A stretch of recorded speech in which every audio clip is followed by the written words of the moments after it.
Hey friends, happy Holy Wednesday.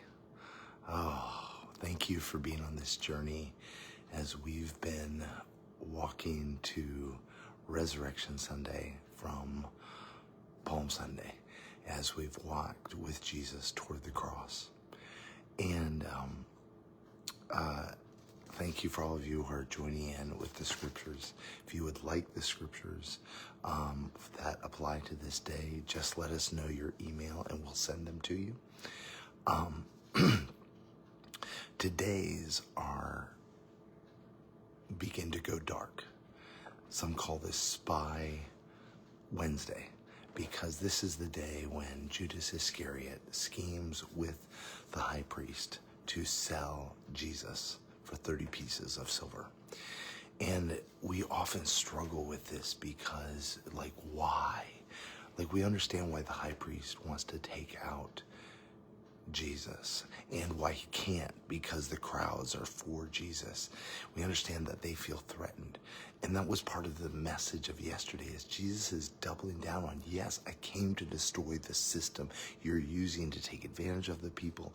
I'm coming to destroy the system that has held you captive. And they're like, no. And that's often what happens, right? God comes for the thing that holds us captive, and we turn on God. We're like, no, you're bad because you're taking this from me. But for Judas is a friend of Jesus. Jesus is poured into him for 3 years. Judas is right there at the front. How does Judas go from being somebody who loves Jesus, is totally invested in Jesus, listening to Jesus, receiving from him, to a person who sells him out? And there's two things that are really key here. So if we only had Matthew and Luke to go by, we wouldn't know a lot. But Mark, in the middle of it, inserts this passage about Mary while Jesus was at Bethany. That, woman comes, anoints his feet with alabaster jar full of oil, and that there's some people who are grumbling.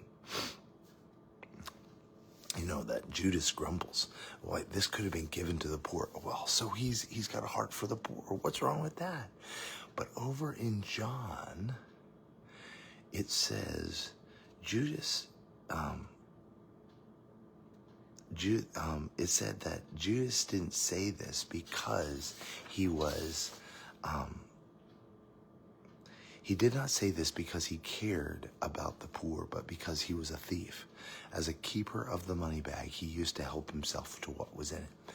And then this gives understanding to the passage in Matthew where it says, and then Satan entered Judas. Whoa. So what was happening is, in the middle of all the goodness and all the things that Judas was experiencing with Jesus, he had a little side hustle. He had a little area of his life that wasn't surrendered, a little bit of his life that he kept for himself. And that's the area that the enemy used to get access to Judas's heart. Now, we don't know his rationale. Some want to say that he was like, oh, Jesus will, this will force Jesus' hand to become the political Messiah we want. Or Jesus had made it incredibly clear, I'm going to die. And Judas went, well, if he's dying, I need to get out with at least something. We don't know, but that sin is what gave that area of life that was unsurrendered, that where he would not let Jesus in, is the area where the enemy took advantage and twisted his mind to such a point that he betrayed the Son of Glory. He betrayed the one who loved him most. He betrayed the person who showed him the most the love of God. And it's a sobering thought. Because each of us, we have this idea, it's not a big deal. I'm just taking a little money out of the money bag. It's not a big deal. But when God has his finger on something and we say, no, you can't go there, we're actually opening the door for the evil one to come in and begin to take advantage of our hearts.